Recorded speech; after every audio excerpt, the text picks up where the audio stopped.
हर हर भोले। नमः शिवाय। जटाधराय शिव जटाधराय। हर हर भोले नमः शिवाय। जटाधराय शिव जटाधराय। हर हर भोले नमः शिवाय। ओम नमः शिवाय। ओम नमः शिवाय। हर हर भोले नमः शिवाय। सोमेश्वराय शिव सोमेश्वराय। हर हर भोले नमः शिवाय। सोमेश्वराय शिव सोमेश्वराय। हर हर भोले नमः शिवाय। ओम नमः शिवाय। ओम नमः शिवाय। हर हर भोले नमः शिवाय। विश्वेश्वराय श्रीम विश्वेश्वराय। हर हर भोले नमः शिवाय। विश्वेश्वराय शिव विश्वेश्वराय। हर हर भोले नमः शिवाय। ओम नमः शिवाय। ओम नमः शिवाय। हर हर भोले नमः शिवाय। कोटेश्वराय शिव कोटेश्वराय। हर हर भोले नमः शिवाय।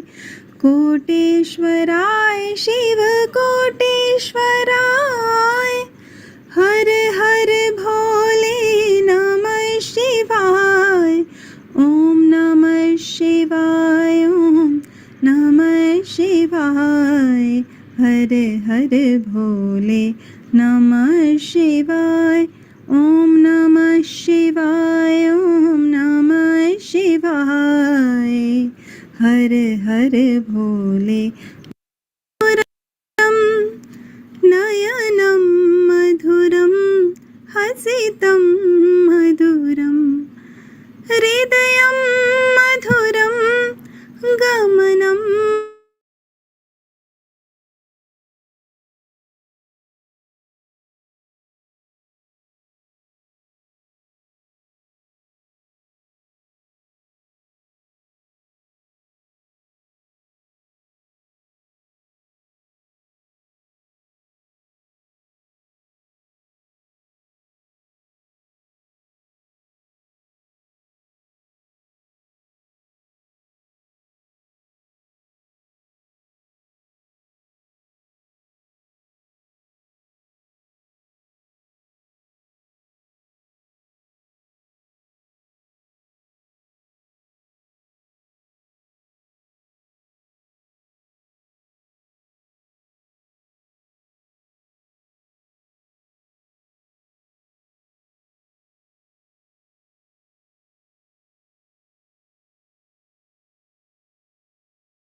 शमितं मधुरं मधुराधिपतेरखिलं मधुरं गुञ्जा मधुरा माला मधुरा यमुना मधुरा वीची मधुरा सलिलं मधुरं कमलं मधुरं मधुराधिपतेरखिलं मधुरं मधुराधिपतेरखिलं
जी चेतना दीदी।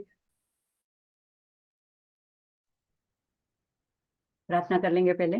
शुक्लांबरम धरम विष्णु शशिवर्ण चतुर्भुजं प्रसन्नवदनं ध्यायेत् सर्वविघ्नोपशान्तयेत्। सरस्वती नमस्तुभ्यं वरदे कामरूपिणी विद्यारंभं करिष्यामि सिद्धिर्भवतु मे सदा। गुरुर्ब्रह्मा गुरुर्विष्णु गुरुर्देवो महेश्वरा गुरुर्साक्षात् परब्रह्म तस्मै श्री गुरवे नमः।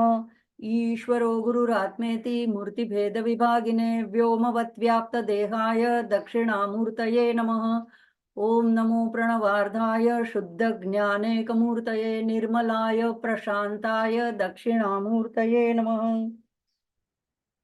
आज कालाष्टमी भी है, तो काल भैरव जी को नमन करते हुए आज के सत्र को आरंभ करते हैं। मृत्युदर्पनाशनम कराल दंष्ट मोक्षणम काशिकापुरादिनाथ काल भैरवम भजे। ओम नमः शिवाय, हर हर महादेव। आप सभी उपस्थित साधक गण के हृदय में बसे भगवान चंद्रशेखर को नमन और सभी को प्रणाम। जय श्री राम। आज का हमारा स्तोत्र भी जो है वो भी मृत्यु दर्पनाशनम और कराल दंष्ट मोक्षकारी है।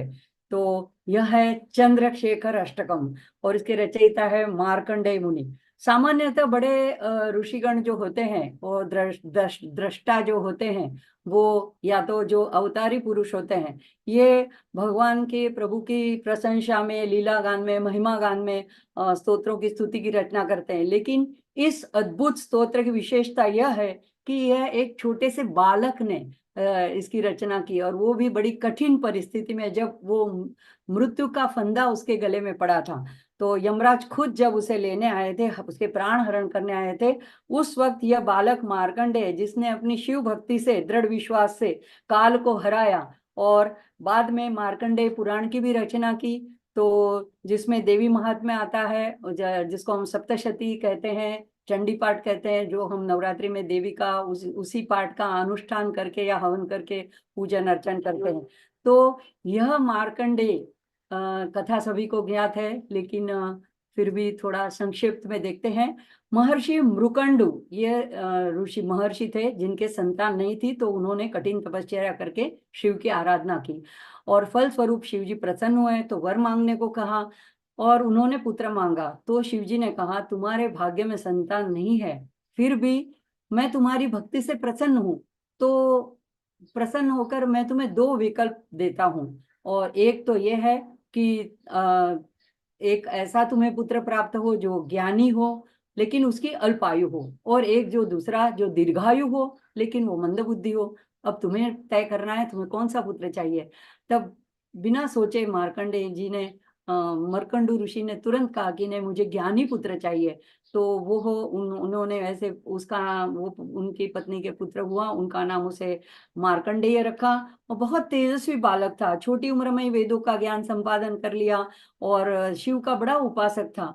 लेकिन जैसे जैसे उसकी बड़ा होने लगा और उसकी आयु समाप्ति का दिन नजदीक आने लगा, तो उसके माँ बाप चिंतित होने लगे, उदास रहने लगे, कभी कभी माँ रो पड़ती थी। तब बालक ने उनके दुख का कारण पूछा, और उस वक्त उन्होंने सारी हकीकत बता दी कि शिव जी के वरदान से ही तुम हमें प्राप्त हुए हो, तो अब इस समस्या से शिव जी ही तुमको बचा सकते हैं, तो तुम बेटा जा करके उनकी आराधना करो। अब यह बालक शिवालय में चला गया और अनन्य भक्ति भाव से शिव जी के सन्मुख ओम नमः शिवाय का जप करने लगा। धीरे धीरे दिन आगे बढ़ने लगे, और जब उसका अंत समय आ गया तो यम के दूत आ गए उसका प्राण हरण करने के लिए। लेकिन अब जो ये दृढ़ शक्ति से भक्ति से शिवालय के अंदर मंत्र जाप कर रहा था, तो उनकी हिम्मत नहीं पड़ी, वो जा नहीं सके, वो असमर्थ थे उसके प्राण हरण करने में। तो शिवदूत यम के दूत वापस लौट गए, और उन्होंने जाकर यमराज जी से सारी बात कही। तो यमराज जी को बड़ा आश्चर्य हुआ, अरे ऐसा कैसा बालक है, जब इसकी आयु समाप्त हो रही है और वो नहीं, उसके प्राण हरण नहीं किए जा रहे हैं। तो वो खुद आ गए अपने भैंसा पे बैठ करके। वो देखा ये छोटा सा बालक आंख बंद किए हुए अपना ध्यान में मग्न है, शिव जी की भक्ति में लीन हुआ जा रहा है।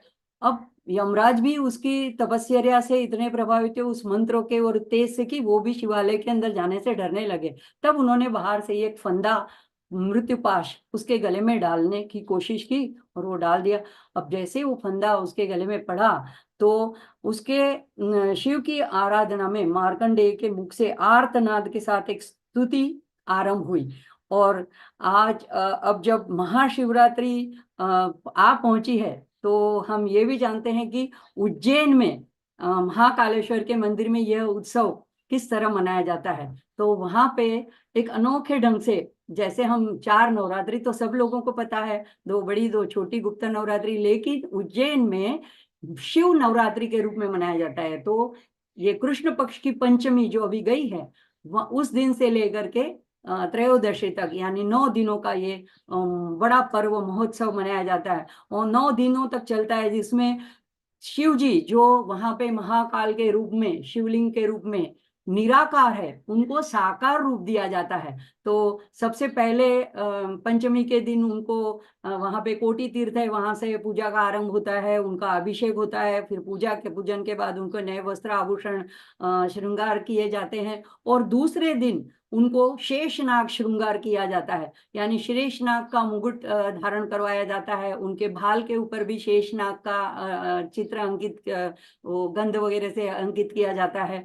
और 7वें दिन ऐसे हर एक दिन अलग अलग श्रृंगार होते हैं। 7वें दिन दोनों माता शिव जी और माता पार्वती के साथ दोनों दिखाई देते हैं शिवलिंग में, तो इसलिए उनको उमा महेश श्रृंगार कहा जाता है। और अंतिम यानी महाशिवरात्रि के दिन दूल्हे के रूप में दर्शन देते हैं, जिसे सहरा दर्शन कहा जाता है। तो अद्भुत दर्शन होता है, देखने लायक होता है।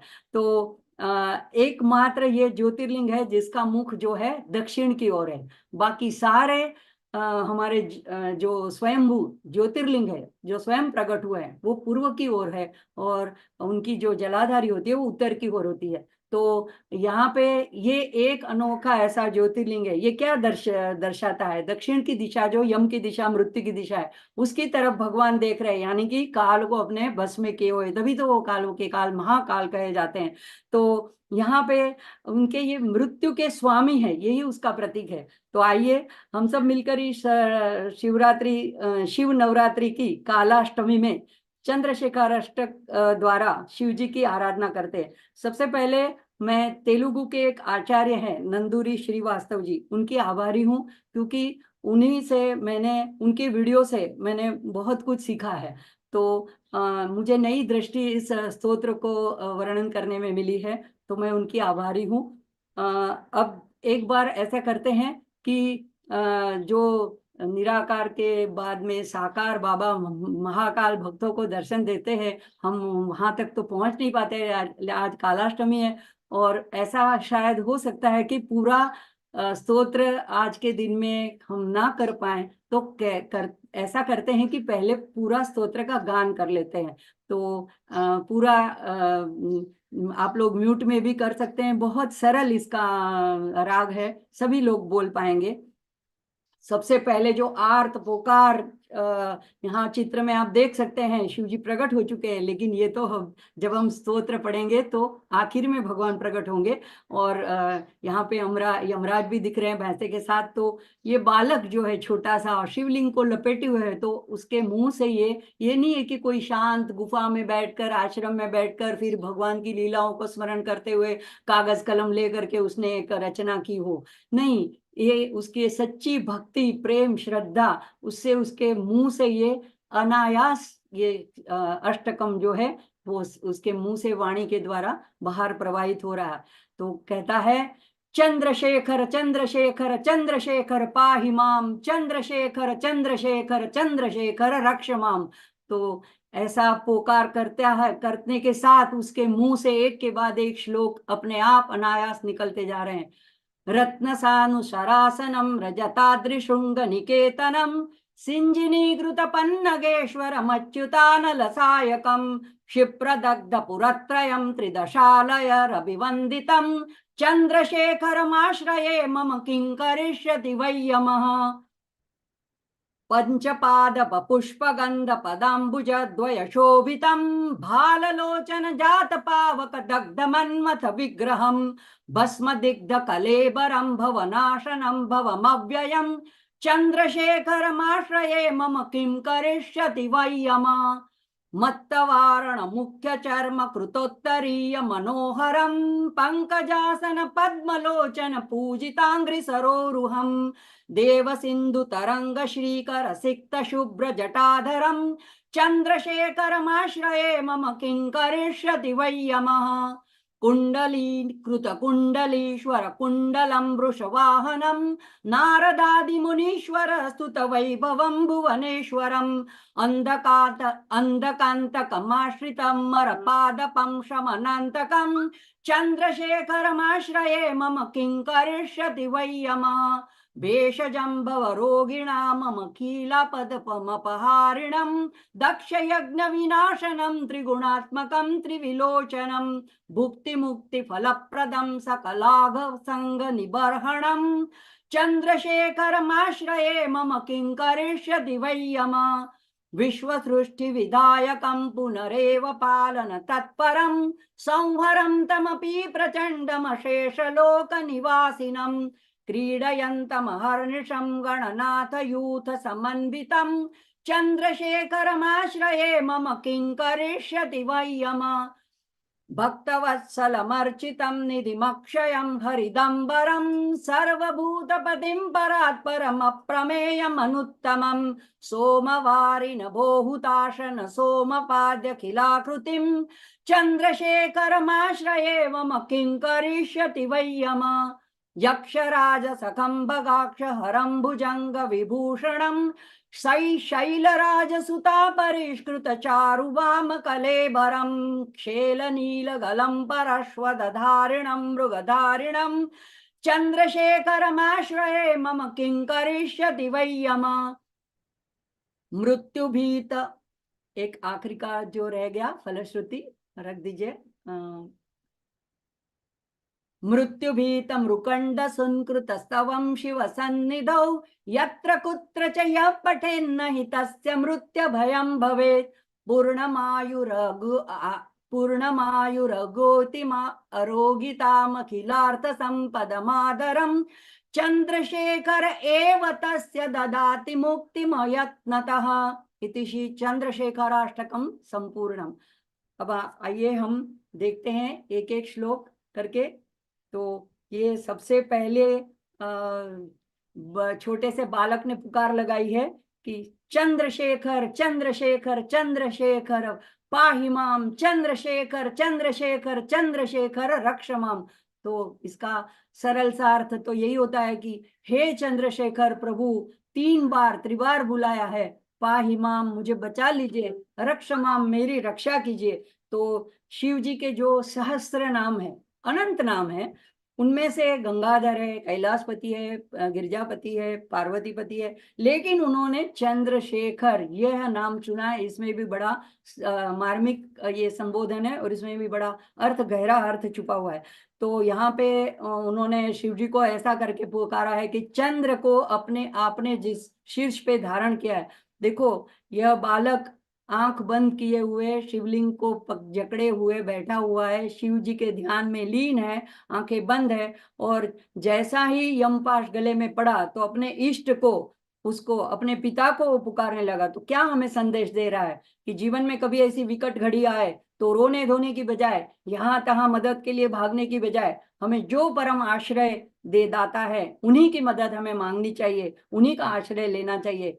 तो कितनी आतुरता से, आर्द्रता से पुकार लगाता है। तो 3 बार कहता है चंद्रशेखर चंद्रशेखर चंद्रशेखर। तो ये 3 बार का भी, त्रिवार का भी बहुत बड़ा महत्व है। हम वंदन भी करते हैं तो त्रिवार वंदना करते हैं। तो किसी भी निश्चय को, संकल्प को, अगर वचन को अगर हमको निश्चित रूप से ठाम तरीके से अगर बताना हो तो हम उसको 3 बार रिपीट करते हैं, 3 बार कहते हैं। तो ऐसे बार बार कहता है चंद्रशेखर चंद्रशेखर चंद्रशेखर। और यहाँ पे हमारी हिंदू जो काल गणना की परंपरा है उसके अनुसार समय की गणना हम कैसे करते हैं, तिथि के अनुसार। अब यहाँ पे व्यवहार के लिए, ग्लोबलाइजेशन के लिए हम इसी तारीख को ज्यादा महत्व देते हैं, लेकिन हमारा जितने पर्व हैं और हमारा जन्मदिन भी हमें अपनी तिथि के अनुसार ही हमें वो मनाना चाहिए। तो सारे हमारे पर्व भी तिथि के अनुसार ही होते हैं। तो यहाँ पे ये तिथि कैसे, किस पर आधारित है, चंद्र के ऊपर आधारित है। तो चंद्र, और इसीलिए तो जब कोई अपना पूर्ण आयुष्य भोग लेता है या 80 साल उससे ज्यादा हो जाता है तो उसको एक खास पूजा करते हैं, साउथ में ज्यादा प्रचलित है। तो उसको कहते हैं सहस्त्र चंद्र दर्शन, यानी उस व्यक्ति ने अपने जीवन काल में पूर्णिमा के 1000 चंद्र को देख लिए, यानी कि उतना उसका आयुष्य हुआ कि उसने 1000 पूर्णिमा देख ली अपने आंखों से। तो इस दृष्टि से लगता है कि बालक शिव जी की प्रार्थना करता है, इसके अंदर बड़ा गहरा भेद छिपा है। तो ऐसे चंद्र जो काल गणना के लिए प्रमुख है, ऐसे चंद्र को, यानी काल को जिन्होंने अपने मस्तक में धारण कर रखा है, यानी जिसके वो आश्रय में है, चंद्र भी उनके आश्रय में है। तो ऐसे जिसके पास काल भी उनके हाथ में है, जिनको उन्होंने मस्तक पे धारण करके रखा है, तो अब उसका काल समाप्त होने आ रहा है, तो वो इसी नाम से पुकारता है प्रभु को और कहता है कि आपने चंद्र को अपने वश में करके रखा है, तो हे शिव जी चंद्रशेखर मेरी रक्षा करे, मुझे बचाएं। ऐसे एक बार कह करके फिर आगे चलते हैं अगले श्लोक पे। रत्नसानुशरासनं रजताद्रिशृङ्गनिकेतनं सिञ्जिनीकृतपन्नगेश्वरमच्युतानलसायकं क्षिप्रदग्धपुरत्रयं त्रिदशालयरभिवन्दितं चंद्रशेखरमाश्रये मम किं करिष्यति वै यम। अब सभी श्लोकों के आखिर में ये चौथी कड़ी जो है ये वो रिपीट करता है, तो इसमें भी बड़ा मार्मिक संदर्भ भरा पड़ा है। तो इसका सामान्य अर्थ क्या होता है, देखिए, रत्न सानु शरासनम, रत्नों से जड़ित ऐसे भरे हुए, शरासनम यानी उस ऐसे जिसका धनुष बना हुआ है, यानी मेरु पर्वत का यहाँ पे गर्भितार्थ छुपा हुआ है, और रजताद्रि यानी मेरु पर्वत इसका उन्होंने धनुष बना रखा है, और रजताद्रि श्रृंग निकेतनम, ये भी कह सकते हैं कि रजताद्रि यानी शैल यानी कैलाश पर्वत जिनका पर जिनका निवास है, जो कि चांदी के जैसे चमकने वाला, जिनका श्रृंग, जिनके शिखर है। तो ऐसे जहाँ पे जिन्होंने पन्नगेश्वर यानी शेषनाग को जिन्होंने सिंजिनीकृत यानी उनकी प्रत्यंचा, धनुष की प्रत्यंचा बनाए रखी है, और अच्युतानल, अच्युत यानी विष्णु जिन, और अचल सहायकम तो उनका उन्होंने बाण, अनल का बाण बना दिया है। तो अनल अग्नि रूपी बाण जो है वो विष्णु की सहायता से, यानी विष्णु ही अग्नि रूपी बाण बन गए हैं। और इस तरह से उन्होंने क्या किया है, तो क्षिप्र यानी तुरंत, तत्पर, तत्क्षण, दग्ध यानी जला दिया है, पूरत्रयम त्रिपुर को जला दिया है, त्रिपुरासुर का नाश किया है, और त्रिदशालय तीनों लोगों में, सभी लोग आलयों में रहने वाले सभी के द्वारा, यानी देव, मानव, दानव सभी के द्वारा अभिवंदितम। तो शिव एक ही ऐसे भगवान है जो आशुतोष है कि दानव भी उन्हीं की पूजा करते हैं, उन्हीं से वर मांगने चले जाते हैं। तो देव, मानव और दानव सभी के द्वारा अभिवंदितम, ऐसे चंद्रशेखर के आश्रय में मैं हूं, ऐसा यम को कहते हैं। तो कहते हैं मम किम करिष्यति वै यम, यानी जब मैं ऐसे चंद्रशेखर के आश्रय में हूं तो यम मेरा क्या कर सकते हैं। तो ये होती है दृढ़ भक्त की, सच्चे भक्त की ऐसी दृढ़ भक्ति और ऐसा सच्चा विश्वास कि अगर मेरे पिता के चरण पकड़े हैं, मैं उनके आश्रय में हूं और मैंने कोई गलत काम नहीं किया है, तो मेरा यमराज भी कुछ नहीं बिगाड़ सकते हैं। अब यहाँ पे ये जो रूपक दिया गया है पूरत्रयम का, तो इसकी भी संक्षेप में कथा देख लेते हैं। कार्तिकेय के द्वारा जब तारकासुर का वध किया गया, हालांकि पिछले किसी सत्र में भी मैंने ये बताया था, यहाँ पे इसका संदर्भ आ रहा है इसीलिए थोड़ा रिपीट हो रहा है, तो जो लोग जानते हैं उनके लिए। तो कार्तिकेय द्वारा जब तारकासुर का वध हुआ, उसके 50 उसके 3 पुत्र थे, तारकाक्ष, कमलाक्ष और विद्युन्माली। इन्होंने क्या किया, बदला लेने के हिसाब से प्रभु से ब्रह्मा जी की तपश्चर्या आरंभ की, और इतना कठिन तप किया। देखो, असुरों से ये भी बात सीखनी, जैसे वो अगर अपने निश्चय पे अड़ जाते हैं तो कठिन से कठिन तपश्चर्या कर लेते हैं, और हम अपने निश्चय में डगमगा जाते हैं। तो ऐसी कठिन तपश्चर्या की, तो और ब्रह्मा जी प्रसन्न हुए, तो उन्होंने अमरता का वरदान मांगा। अब ये तो ब्रह्मा जी कहते हैं जिन्होंने जन्म लिया उनकी मृत्यु निश्चित है, ये तो मैं दे नहीं सकता हूँ। आप ऐसा करिए कि अपनी मृत्यु के लिए कोई शर्त, कठिन शर्त रख लीजिए। तो अब ये तीनों जन आपस में सोते हैं, और फिर उन्होंने क्या मांगा कि विश्वकर्मा के द्वारा आप हमारे लिए 3 पुरी यानी 3 नगरों की रचना आकाश में करवाइए। और ये 3 नगरियां, यानी तारकाक्ष ने कहा कि मेरे लिए सुवर्णपुरी, कमलाक्ष ने कहा रजतपुरी, और विद्युन्माली ने लोहे की नगरी। तो ये 3 पुरियों का आप निर्माण करवाइए।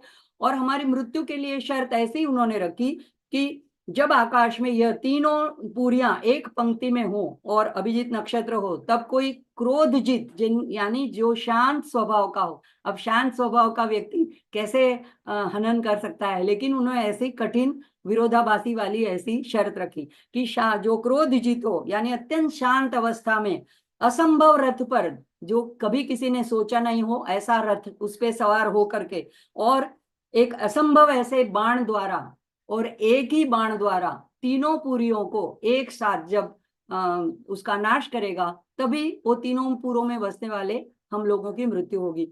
तो अब ब्रह्मा जी ने तथास्तु कह दिया, तो ये लोग तो बड़े हर्षित हो गए कि ऐसा होना संभव नहीं है, तो अपने आप को वो मानने लगे कि हम तो अब हो गए अमर। तो उनका आतंक बढ़ने लगा, और जब ऐसे उनकी शक्तियां बढ़ने लगी और देवताओं को भी परेशान करने लगे, तो हर बार यही होता है कि सब सारे जाते हैं महादेव की शरण में।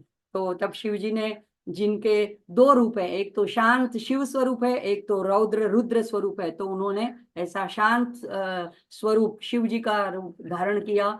और असंभव रथ कैसे बनाया, तो पृथ्वी का रथ बनाया, सूर्य चंद्र के पहिए लगाए, ब्रह्मा जी सारथी बने, मेरु पर्वत का धनुष बनाया जैसा यहाँ पे दर्शाया है पहली लाइन में, और शेषनाग की प्रत्यंचा बनाई। और ये प्रत्यंचा बनाने के बाद में बाण जो था वो अग्नि का बाण, वो विष्णु जी को बनवाया। और ऐसे अमोघ बाण के द्वारा उन्होंने, जिस तरह की शर्त थी अभी मुहूर्त में, जब आकाश में तीनों नगरियां एक पंक्ति में आई, तो तत्काल उस बाण के द्वारा जलाकर उसका नाश कर दिया और उनका अंत हुआ। तब बोलते हैं कि उनको त्रिपुरांतक कहलवाए। तो देखो, मार्कंडेय का शरीर तो मंदिर में है पृथ्वी पर, और उनका ध्यान कहाँ है, कैलाश में, अपने इष्ट के चिंतन में है। तो ऊपर ऊपर से तो लगता है कि ये शिव जी की प्रशंसा कर रहे हैं, स्तुति कर रहे हैं, पर गर्भित अर्थ यह है कि यमराज को चेतावनी दे रहे हैं कि देखो, मेरे पिता जो है वो असंभव को संभव तत्क्षण कर सकते हैं।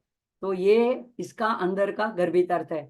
तो जैसे जो भगवान का रुद्र अष्टाध्यायी है, उसमें नमक जो प्रकरण है, उसका जो पहला अनुवाक है, तो उसमें भी शिव की आराधना में जो पहला मंत्र है, उसमें भी क्या कहते हैं, हालांकि मैं वेद मंत्र पढ़ने में माहिर नहीं हूं, मैं ऐसे ही वाचन करती हूँ उसका। ओम नमस्ते रुद्रमन्यव उतोत इखवे नमः, नमस्ते अस्तु धन्वने बाहुभ्याम मुतते नमः। तो ये इसका अर्थ यह है कि हे रुद्र देवता, आपके मन्यव यानी आपके क्रोध को, और आपके ईशव ईशव ईशव यानी ईशु यानी बाणों को मेरा नमस्कार है।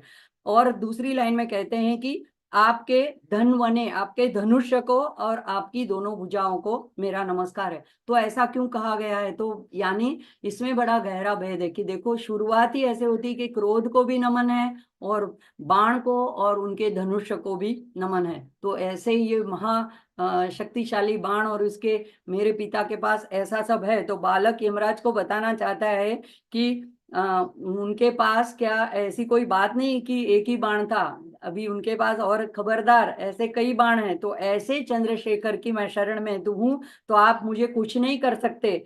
और देखो, अगर छोटा बच्चा कहीं बाहर खेलने जाता है और कोई बड़ा, बच्चे अलग अलग उम्र के होते हैं, कोई बड़ा अगर उसको डरा धमकाने या कुछ शरारत करता है, तो वो छोटा बच्चा क्या कह देता है तब उसको, कि तुम मेरे पिताजी को जानते नहीं हो, मैं उनको तुम्हारा नाम बोल दूंगा, मैं उसकी तुम्हारी शिकायत कर दूंगा।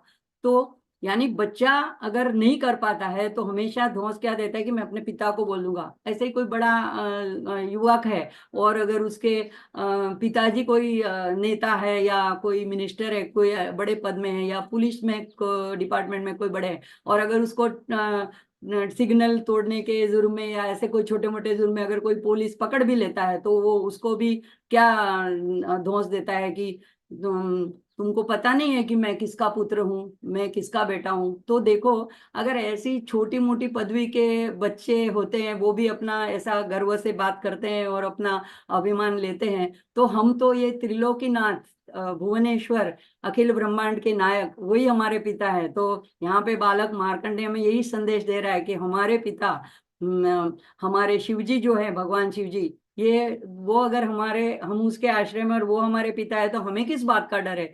लेकिन शर्त है कि हम उनके आश्रय में, शरण में रहना है, तो वो हमें अभय देने में समर्थ है। तो आगे का श्लोक देखते हैं। पंचपाद पुष्पगंध पदाम्बुज द्वय शोभितम भाललोचन जात पावक दग्ध मन्मथ विग्रहम भस्म दिग्ध कलेबरम भवनाशनम भवमव्ययम चंद्रशेखरमाश्रये मम किंकरिष्यति वै यम। तो यहाँ पे पंचपादप यानी कि 5 प्रकार के फूल और वृक्षों के पुष्प पुष्पगंध उसके पुष्पों की सुगंध से, पादाम्बुज यानी भगवान के दोनों चरण, द्वय द्वय यानी दोनों, शोभितम यानी शोभित हो रहे, यानी कि जिनके दोनों चरण कमल, पादाम्बुज यानी दोनों चरण कमल 5 प्रकार के पुष्पों की गंध से शोभित हैं। भाल लोचन, तो जिनके कपोल में, भाल में जो ऐसा लोचन है, त्रिनेत्र है, तो उसमें से जात पावक यानी अग्नि की ज्वालाएं, ललाटवर्ती नेत्र में से अग्नि की ज्वालाएं प्रकट हुई, और उसमें उससे क्या हुआ, तो दग्ध मनमथ विग्रहम, मनमथ यानी कामदेव को, उसके विग्रह को ही समाप्त कर दिया, दग्ध कर दिया, भस्मीभूत कर दिया। और इतना ही नहीं, भस्म दिग्ध कलेबरम, पूरी सृष्टि का, ब्रह्मांड का भी जब संहार करते हैं, जब प्रलय होता है तो सारा का नाश करने के बाद में जो भस्म बच जाती है, जो विभूति बच जाती है, तो महाकाल में तो वैसे ही चिता की भस्म से भस्म आरती होती है, तो ये सब हम जानते ही हैं। तो वो भस्म पूरा कलेवर में पूरा चर्चित किए हुए हैं जो हैं। और जो भवनाशनम है, यानी भव यानी संसार के बंधन को जो नाश करने वाले हैं, और भवम अव्ययम, और खुद अव्यय है, ऐसे जो भव है, ऐसे जो शंकर है, ऐसे चंद्रशेखर के मैं आश्रय में हूं, तो यम मेरा क्या बिगाड़ लेगा, यानी यम मेरे क्या कर सकते हैं। तो यहाँ पे ये स्तोत्र हमें भक्ति का रहस्य बताता है कि बाहर कोई भी परिस्थिति हो, लेकिन हमारी सारी इंद्रियों को हमें प्रभु में जोड़े रखना है। तो यहाँ पे क्या कहता है ये बालस, देखो पिछले श्लोक में क्या किया उसने, गले में तो फंदा पड़ा है, लेकिन रोने धोने नहीं लगा, उसका ध्यान कैलाश पर्वत पे भगवान के पास उसका ध्यान है, चित्त वहां पे लगाया हुआ है। अब यहाँ पे क्या करता है, तो यहाँ पे मानसिक दर्शन करते करते वो देख रहा है कि सारे देवतागण आए हुए हैं, और शिव जी के चरणों में उन्होंने अपने श्रद्धा सुमन अर्पित किए हैं। और 5 दिव्य वृक्ष जो स्वर्ग के माने जाते हैं, जिनका ललिता सहस्त्र नाम में भी उल्लेख आता है, तो ये है पारिजात, कदम, मंदार, कल्पवृक्ष और हरिचंदन। तो इन पुष्पों से वहां पे जो सुगंध फैल रही है, भगवान के चरणों में जो अर्पित किए गए हैं सुगंधित पुष्प, उनसे जो सुगंध फैल रही है, उसकी यह भक्त यहाँ पे बैठे बैठे अपने घ्राणेन्द्रिय से अनुभव कर रहा है, अपनी नासिका से उसका अनुभव कर रहा है। तो एक तरफ स्तुति है, दूसरी तरफ यमराजा को इशारा है कि अभी मेरे पिता ध्यानस्थ हैं, लेकिन मेरी पुकार सुनकर कहीं जाग गए तो तुम्हारी खैर नहीं, क्योंकि तीसरे नेत्र द्वारा वो उन्होंने जिस तरह से मनमत को खत्म कर दिया था, दग्ध कर दिया था, भस्म कर दिया था, तो सोच लो। तो दूसरा आगे कहते हैं कि देखो पूरी सृष्टि का संहार करके और उस भस्म की भूभिति को उन्होंने अपने अंग पे लगा देते हैं, तो भव का नाश तो करते ही है, लेकिन स्वयं अविनाशी है। तो मैं तुम्हें चेतावनी देता हूं कि मैं ऐसे शिव जी की शरण में हूं, तो आप मेरा कुछ नहीं कर सकते।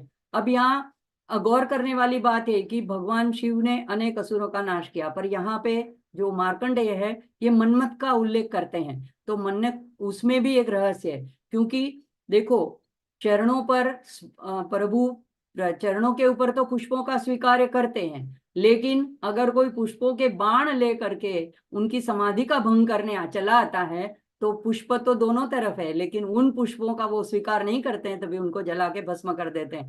तो हमारे में भी प्रभु ने 2 दिव्य शक्तियां दी है, जिन्हें हमें जीतना दुष्कर है। एक तो काम यानी इच्छा, यानी कि हर प्रकार की कामना, तो ये सामान्य जन, हमारे जैसे सामान्य जन को काम को जीतना बड़ा ही कठिन है। दूसरा कि मृत्यु, मृत्यु पर जीत हासिल करना तो हमारे लिए असंभव है।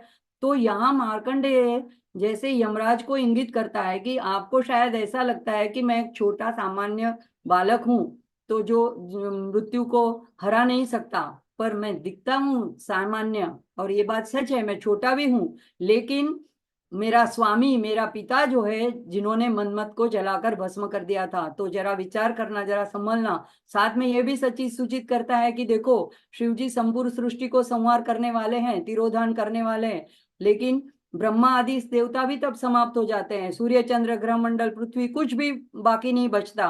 तो यानी कि यमराज आप भी उस वक्त मेरे पिता द्वारा भस्मीभूत होने वाले हैं, और आपकी भस्म को भी चंद्रशेखर अपने अंग पर विलेपन करेंगे। तो ऐसे यमराज आप मेरा क्या कर सकते हो, ऐसे करके यमराज को एक आह्वान करते हैं यहाँ पे छोटा सा बालक। आगे देखते हैं। मत्तवारण मुख्य चर्म कृतोत्तरीय मनोहरम पंकजासन पद्मलोचन पूजितांग्रि सरोरुहम देव सिंधु तरंग श्रीकर सिक्त शुभ्र जटाधरम चंद्रशेखरमाश्रये मम किंकरिष्यति वै यम। तो यहाँ पे मत्तवारण, मत्तवारण यानी उन्मत्त ऐसे हाथी गजराज, उसके चर्म, उसके चमड़े को कृतोत्तरीय उन्होंने किया है, उत्तरीय, उत्तरीय अपना अपने अंग पे उनको लपेट लिया है, उसका उत्तरीय बना दिया है, उपवस्त्र बना दिया है। तो मनोहरम, और उससे वो सुशोभित हो रहे हैं, सुंदर लग रहे हैं, मंत्रमुग्ध लग रहे हैं। और ऐसे जो उनका स्वरूप है, उनका कौन पूजन कर रहा है? तो पंकजासन, जो पंकज के आसन पे बैठे हैं, पंक यानी जो ब्रह्मा जी हैं कमलासन, और पद्मलोचन जिनके लोचन पद्म जैसे यानी कि विष्णु जी। तो ये दोनों उनके चरणों की पूजा कर रहे हैं, उनके चरण कमलों की पूजा कर रहे हैं।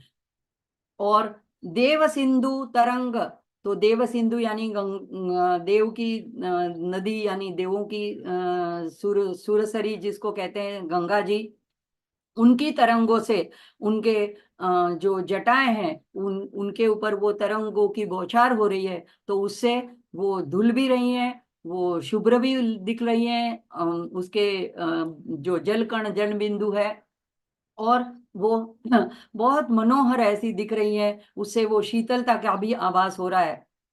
तो कहते हैं कि गंगा जी की तरंगों से धुली हुई भीनी उज्जवल शुभ्र जटाएं जिन्होंने धारण कर रखी है, ऐसे जटाधर जो है, ऐसे चंद्रशेखर भगवान की मैं शरण में हूं, मैं आश्रय में हूं, तो यमराज मेरा क्या करेंगे? तो यहाँ पे अब गर्भित सूचन जो है वो स्पर्शेंद्रिय का है। अगले में देखा था हमने वहां पे, तो एक एक इंद्रिय करके वो सभी समर्पित किए जा रहे हैं, भगवान के चरणों में अर्पित किए जा रहे हैं। तो यहाँ पे वहां पे पुष्पों की बात थी, तो पुष्पों की वहां पे पंचपाद पुष्पगंध, तो गंध को जैसे कि वो घ्राणेन्द्रिय से अनुभव कर रहे हैं, तो बाहर की अवस्था अलग है, लेकिन भीतर का जो मन जो है वो अलग अवस्था में है। तो वो वहां पे नासिका से वो उस सुगंध का आस्वाद ले रहे हैं, और यहाँ पे यानी कि उन्होंने अपनी नासिका को, घ्राणेन्द्रिय को प्रभु के चरणों में अर्पण कर दिया। यहाँ पे आता है अब स्पर्शेंद्रिय की बात आती है। तो यहाँ पे कहते हैं कि भगवान के चरणों में किस तरह से, तो कूर्म पुराण में इसकी भी एक कथा आती है कि एक गज और असुर के संयोग से एक असुर उत्पन्न हुआ, जिसका नाम था गजासुर। वो था तो असुर पर परम शिव भक्त था, तो उसने शिव जी की कठिन तपस्या की, और भगवान भोलेनाथ है तो प्रसन्न हो गए और उसको वर मांगने के लिए कहा। अब गजासुर का इशारा शुभ था, पर वो चाहता था कि शिव जी हमें हमेशा इष्ट मेरे हमेशा निकट रहे, निवास करे। तो पर असुर होने की वजह से मांगने की रीत गलत थी। तो उसने क्या कहा, यदि आप कुछ देना चाहते हो तो कैलाश छोड़कर मेरे पेट में निवास करो। अब शिव जी भोलेनाथ तुरंत उसके पेट में समा गए। अब यहाँ उधर कैलाश में माता पार्वती बड़े परेशान कि शिव जी कहाँ चले गए, कहाँ चले गए, ढूंढा बहुत, कहीं नहीं मिले। तो फिर विष्णु जी के पास पहुंची। देखो, शिव और विष्णु में कोई भेद नहीं है, कौन बड़ा है कौन छोटा है ऐसी कोई बात नहीं। विष्णु जो है परम शिव भक्त हैं और शिव जी है परम वैष्णव है, तो हमेशा श्री राम का ध्यान करते हैं। तो यहाँ पे विष्णु जी ने ध्यान में देखा कि वो तो गजासुर के पेट में बैठे हैं आराम से समाधिस्थ होकर के, अब वहां से कैसे निकाला जाए, वो तो वरदान से उनको मांग लिया था। तो अब उन्होंने वेश बनाया, विष्णु जी बने सितार वादक, ब्रह्मा जी को साथ लिया, वो बने तबला वादक, और नंदी को नाचने वाला बना लिया बैल, और वे चले गजासुर के दरबार में। उन्होंने ऐसा अद्भुत संगीत नृत्य प्रस्तुत किया कि गजासुर बहुत खुश हो गया, और उसने वर मांगने के लिए कहो क्या चाहते हो। तब नंदी ने और विष्णु ने शिव जी को छुड़ाने की, उनकी मुक्ति मांगी, और गजासुर जो अभी वचनबद्ध था तो उन्होंने शिव जी को छोड़ना पड़ा। लेकिन अब वो बहुत थोड़ा नाराज भी हुआ कि अब मैं शिव जी से दूर रहूंगा, तो शिव जी से उसने मांगा, गजमुख ने, कि हमेशा मेरे इस गजमुख को लोग याद करें, इस तरह से आप मेरे मेरे वरदान दीजिए कि मैं ऐसा कुछ हो कि मुझे हमेशा लोग याद रखें, तब और आप मुझे हमेशा अपने निकट रखेंगे। दोनों बात के लिए शिव जी ने उन्होंने तथास्तु कहा। अब जब गणेश जी की कथा जब आती है और उनका जब धड़ पर नया सिर लगाने की बात रखने की बात आई, तो उस वक्त श्री हरि इसी गजासुर का शीर काट करके ले आए और उसके नाम को अमर कर दिया। तभी हम गणेश को गजानन कहते हैं, गजमुख कहते हैं, और वो गजमुख बन गए। दूसरा, उसकी खाल को शिव जी ने अपने अंग को उपवस्त्र उत्तरीय बनाया ताकि वो हमेशा उनके करीब रह सके।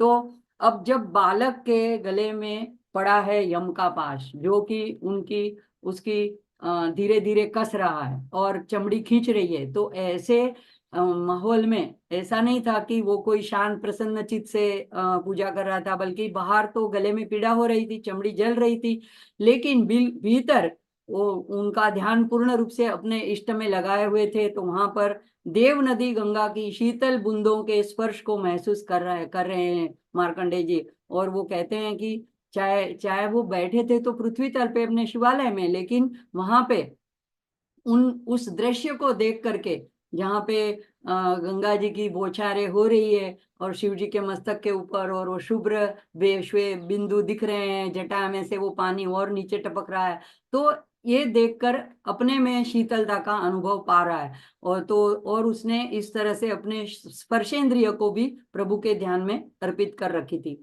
और ऐसा अनन्य शिव भक्त जो हर एक इंद्रिय को शिव जी में लगा के प्रार्थना कर रहा है, यह हमें एक संदेश दे रहा है कि हम जो छोटी मोटी बीमारियां, रोग से, आपत्ति से डर कर, त्रस्त होकर, अगर कुछ सबसे पहले अगर हमारा छूटता है तो हमारा पूजा पाठ छूटता है, नाम स्मरण छूट जाता है, हम अपने नसीब को कोसने लगते हैं, कभी कभी भगवान को भी कोसने लगते हैं। तो यहाँ हमें इस स्तोत्र में से यह बोध निकलता है कि अगर कठिन से कठिन परिस्थिति, अब इससे ज्यादा कठिन क्या हो सकती है, जबकि मृत्यु का ही फंदा उसके गले में पड़ा था, तो तभी भी, अगर मृत्यु शैया पे भी क्यों ना हो, तभी भी इंद्रिय और मन को हमें प्रभु को अर्पित करना है। और गीता में भी भगवान कहते हैं 8वें अध्याय में 5वें और 6ठे श्लोक में, अंत काले च मामेव स्मरन् मुक्त्वा कलेवरम यः प्रयाति सत सतत मद्भावम याति नास्ति यत्र संशय। तो और आगे भी कहते हैं, यम यम वापि स्मरन् भावम त्यजन्त्यन्ते कलेवरम तम तमे वैदि कौन्तेय सदा तद्भाव भावित। तो अंत काल में जो स्मरण करना है उसकी बड़ी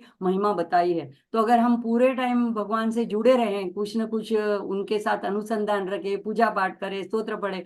अब देखो यहाँ पे तो हम एक के बाद एक बहुत सारे स्तोत्र की चर्चा करते हैं, तो ये तो मुमकिन नहीं है कि हम सुबह से लेकर रात तक सारे स्तोत्र ही बोलते रहें और भगवान को याद करते हैं। ये इसलिए हम अलग अलग तरीकों से, अलग अलग स्तोत्र के माध्यम से, अलग अलग भक्तों के भावों से हम जुड़ते हैं, तो कहीं ना कहीं हमारी श्रद्धा और भक्ति और हमारा प्रेम प्रभु के प्रति धीरे धीरे बढ़ता जाता है। तो इसी वजह से हम अलग अलग स्तोत्र की चर्चा करते हैं। तो यहाँ पे और कुछ न, हर एक स्तोत्र हमें कुछ ना कुछ नई बात जरूर सिखा देता है।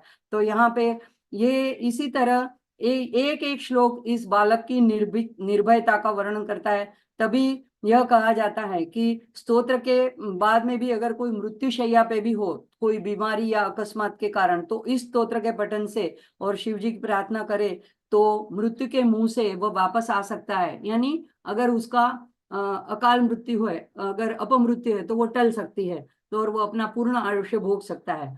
तो ऐसे बाहर एक प्रक्रिया चल रही हो पर ध्यान में, हृदय में उसके उल्टी घटना का अनुभव हो सकता है। तो ऐसा ही स्तोत्र हमें मृत्यु के समय ऐसा अनुभव देने में सक्षम है।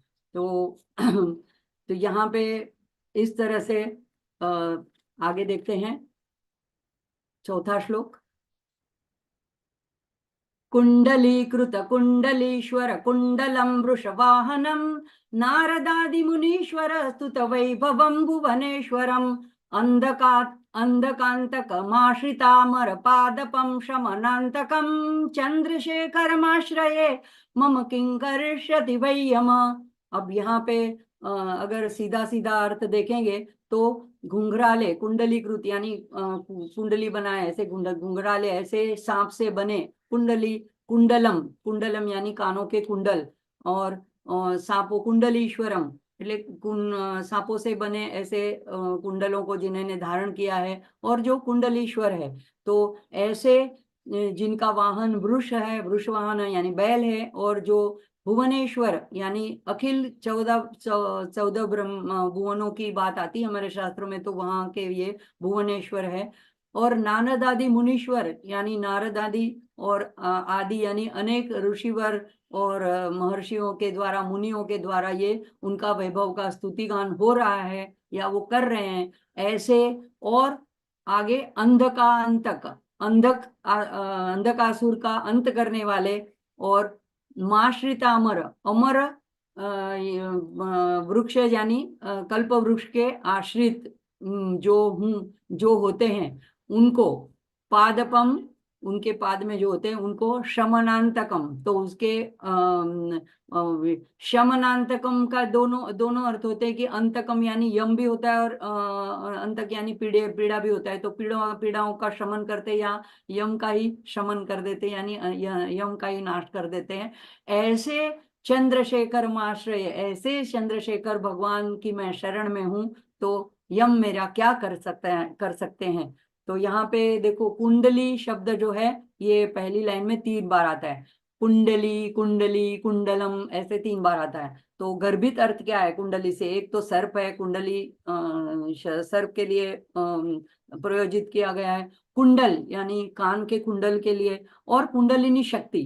तो एक तो वासुकी नाग कुंडली मार के वर्तुलाकार में उनके गले में भूषित है, तो वो भी कुंडलीकृत है। और सामान्य रीत से नाग जो है वो विष का पर्याय है, तो यह स्तोत्र जैसे विषहरण मंत्र रूप है, इसलिए बार बार नाग सर्प इनका उल्लेख आता है। तो हमारे में वो शक्ति मौजूद है और उस विषहरण शक्ति को जागृत करने के लिए यहाँ उल्लेख है कि शिवजी ने नाग के भूषण धारण किए। तो जैसे ही ये स्तोत्र का पठन करते हैं, देखो एक एक शब्द मातृका है और ये सारे मंत्र रूप है, हमारी पूरी संस्कृत के पूरे वर्णाक्षर एक एक शक्तियों का प्रतिपादन करते, प्रतिनिधित्व करते हैं। तो हमें पता नहीं होता है कि किस शब्द के प्रयोजन से कौन सी शक्ति अंदर जागृत होती है, तो ये सब मंत्र शक्ति का प्रभाव होता है। और ऐसे जो भगवान के भक्त होते हैं उनके द्वारा जो रचित होते हैं स्तोत्र, तो उनमें ये सब सारी शक्तियां होती है, तो ये विषहरण शक्ति को हमारे में जागृत करते हैं।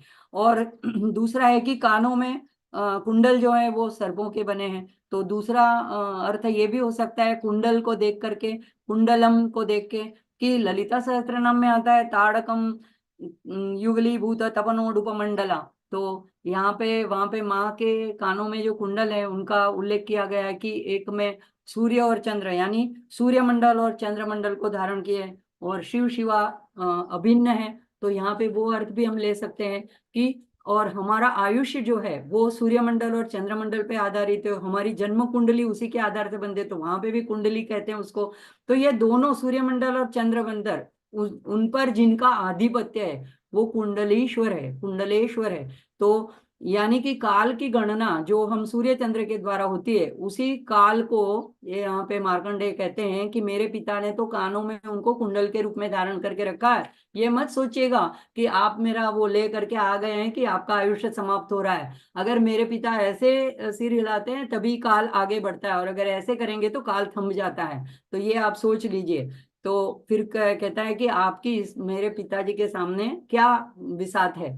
तो आगे कहते हैं वृष वाहनम, तो ये कहते हैं कि ऊपर ऊपर से हमें लगता है कि सारा ये भगवान की प्रशंसा के रूप है, लेकिन सारा गर्भित इशारा है, यमराज को चेतावनी बार बार दे रहे हैं।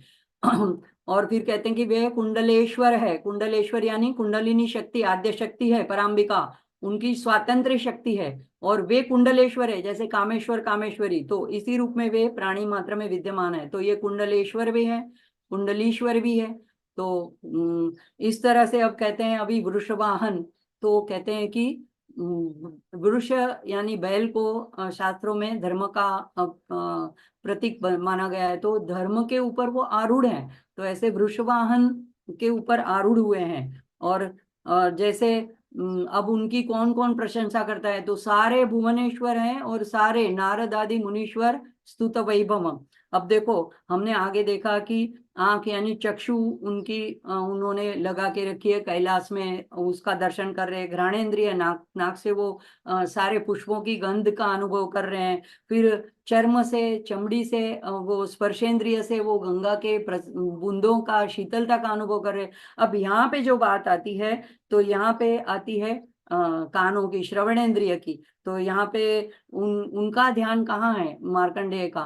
तो नारद आदि मुनीश्वर जो है वो जो कर रहे हैं, वहां पे स्तोत्र गान कर रहे हैं, या भगवान का भजन कर रहे हैं, स्तुति कर रहे हैं। कहीं वो अष्टाध्यायी रुद्र का ज्ञान हो रहा है, कहीं वेदों के पाठ हो रहे हैं। तो इन सबके जो शब्द हैं, इन सबके जो संगीत है, उसी का वो अपने कर्णों से आस्वादन ले रहे हैं। तो ये अगर जीवन में हमें परम लक्ष्य, अंतिम लक्ष्य प्राप्त करना हो, तो संसार के कर्तव्यों को निर्वाह करते करते सभी इंद्रियों को हमें भगवान के प्रेम रस में डुबो कर रखनी चाहिए। यही संदेश यहाँ पे ये छोटा सा बालक हमें दे रहा है।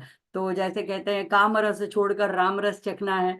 तो जाई विधि राखे राम, ताई विधि रहिए, सीताराम सीताराम सीताराम कहिए। तो ये राम नाम जो है वो शिव जी को अत्यंत प्रिय है, और रुद्रावतार हनुमान जी को भी अत्यंत प्रिय है। तो इसी तरह जब मृत्यु पाश गले में पड़ा है, तो मार्कंडेय को दूसरे घोर नाद या चीख पुकार या डरावना मृत्यु घोष यह नहीं सुनाई दे रहा है। उसको तो कैलाश में नारद आदि जो स्तुतिन गान कर रहे हैं, रुद्री गान हो रहा है, वही उनको सुनाई दे रहा है। तो यदि इस स्तोत्र की महत्ता यही है कि मृत्यु शैया पर भी सभी इंद्रियों को प्रभु को अर्पित करने को हमें सिखाता है। अब यहाँ पे अंधकासुर का उल्लेख आया है, तो अंधकांतक, तो यहाँ पे उसकी कथा आती है कि मार्कंडेय क्यों कह रहा है अंधकासुर? तो वो बताना चाहता है कि मेरे पिता ने अंधकासुर का वध किया था। क्यों किया था? कि उसने मेरी माता के साथ गैर व्यवहार करना चाहा था। तो जब वहां मेरे पिताजी उस वक्त कैलाश पे उपस्थित नहीं थे, तो क्या यनराज आपको ऐसा लग रहा है कि इस वक्त यहाँ पे मेरे माता पिता नहीं है उपस्थित? लेकिन याद रखना, अगर वो लोग जब सचमुच में प्रत्यक्ष यहाँ पे पहुंचेंगे, तो तब सोचिएगा कि आपकी क्या अवस्था होगी। जैसे अंधकासुर की हुई, तो आपको भी भागना पड़ जाएगा। तो यह, अब अंधकासुर कौन था? तो वामन पुराण में इसकी बात आती है। वर्णन है कि शिव पार्वती कैलाश से एक बार, पार्वती माँ की इच्छा होती है कि अब चलो चलते हैं पृथ्वी लोक पे। तो वहां पे ये एक ही प्रभु ऐसे हैं जो पृथ्वी लोक पे बस रहे हैं, और बाकी दूर दूर कहीं वैकुंठ में, कहीं और जगह पे, लेकिन कैलाश और वहां पे, यहाँ पे जो कहते हैं कि काशी में चलो, तो काशी शिव की नगरी कही जाती है। अब वहां पे एक बार ऐसा हुआ कि शिव जी पूर्व की ओर देख करके बैठे थे, पूर्व की ओर मुख किए बैठे थे, और पार्वती जी पीछे से आई, और उन्होंने दोनों हाथों से ऐसे उनकी आंखों के ऊपर अपनी हथेलियां रख दी। जैसे हम बचपन में ऐसे करते थे कि सहेलियों के कि पीछे से आके, और अब बताओ अब कौन आया है। तो ऐसी छोटी छोटी खेल किया करते थे। तो ऐसे ही पार्वती जी थोड़े ऐसे मजाक के मूड में थी, तो उन्होंने ऐसे कर दिया। अब क्या हुआ देखो, जैसे भगवान शिव जी की आंखें, अगर अर्धमिलित आंखें खुली है तो यहाँ पे सिर्फ सृजन है, अगर वो बंद हो जाती है तो प्रलय आ जाता है। तो सारा अंधकार छा गया। अब तुरंत भगवान ने अपना तीसरा नेत्र खोल दिया, तो फिर से प्रकाश छा गया। ऐसा नहीं है कि भगवान हमेशा किसी को जलाने के लिए, मारने के लिए तीसरा नेत्र खेलते हैं। जगत के कल्याण के लिए भी इस अवतार में इस प्रकार उन्होंने अपना तीसरा नेत्र खोला था। अब उस वक्त क्या हुआ कि गर्मी इतनी असह्य हुई कि पार्वती माँ को पसीना आ गया, ऐसी कथा है।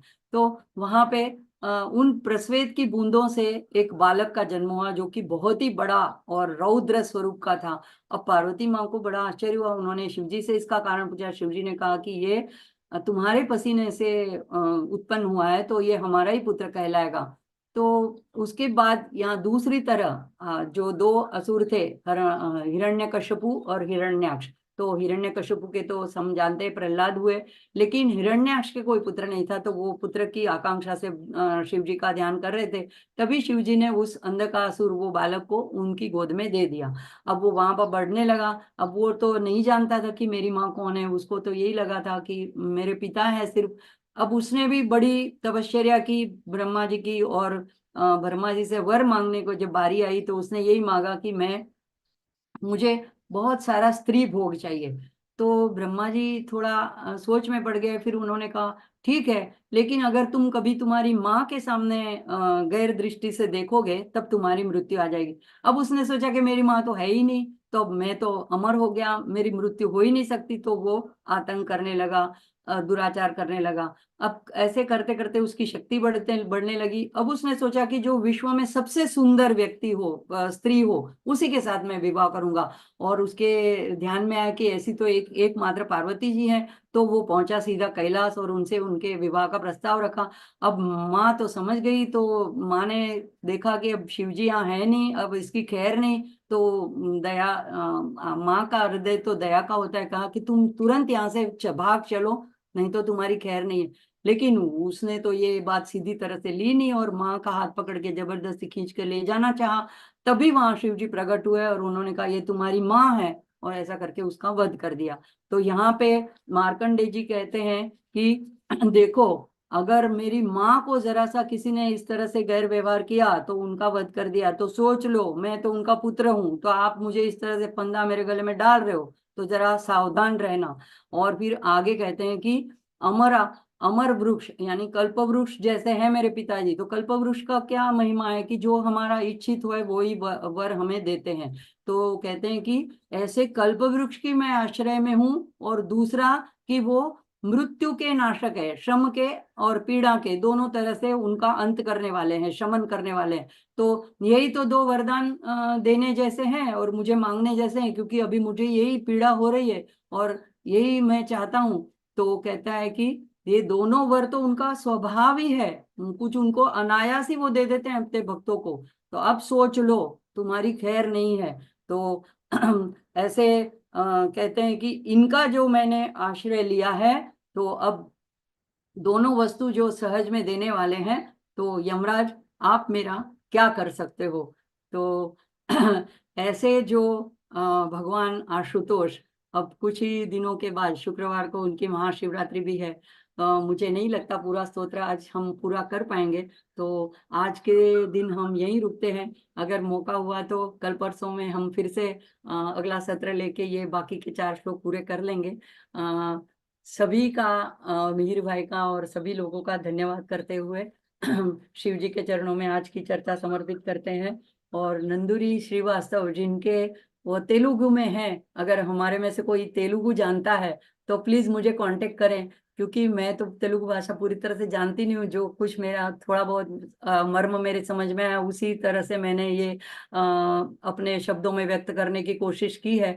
तो ये है कि एक तरफ तो बच्चा है, लगता है कि सामान्य स्तुति का स्तोत्र है, लेकिन दूसरी तरफ देखो उसकी निर्भयता और उसकी शक्ति और उसका दृढ़ विश्वास अपने पिता के प्रति, तो दमदार स्तोत्र है, मुझे बहुत प्रिय है। तो हमारे यहाँ ये नॉर्थ की तरफ इतना प्रचलित नहीं है, लेकिन साउथ में ये ज्यादा प्रचलित है। तो जरूर अभी महाशिवरात्रि आती है, देखो रात्रि का अगर आप जागरण कर सकते हो, कम से कम निश्चित काल तक जागरण कर पाते हो, तो अलग अलग स्तोत्र से भगवान को रिझाने की कोशिश जरूर कीजिएगा। बहुत सरल है, यूट्यूब पे भी आपको इसका राग मिल पाएगा। तो ये सारा संवाद प्रभु के चरणों में अर्पण करते हुए अर्चना जी, जिन्होंने बिल्कुल आखिरी वक्त में कहने पर भी मेरा साथ दिया टेक की तरह, सोनल दीदी, उनका मैं नाम हमेशा नहीं लेती हूँ, लेकिन सारी टीम और मीर भाई, सबका आभार और आप सभी साधक गण का मैं धन्यवाद करती हूँ। हर हर महादेव, हर हर महादेव।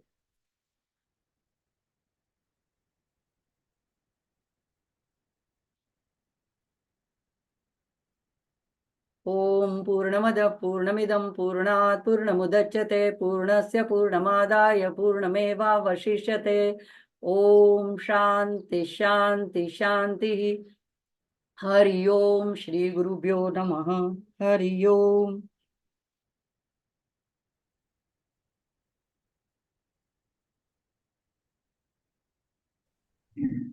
आवाज आवाज। हाँ, अभी आ रहा है आपका आवाज। जी।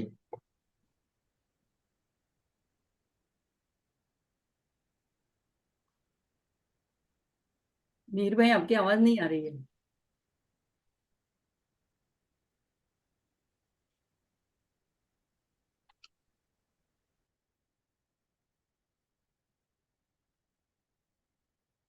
सत्र को हम समाप्त कर सकते हैं मेरी भाई। जी दीदी, एक मिनट सर ज्वाइन कर रहे हैं दूसरी डिवाइस से।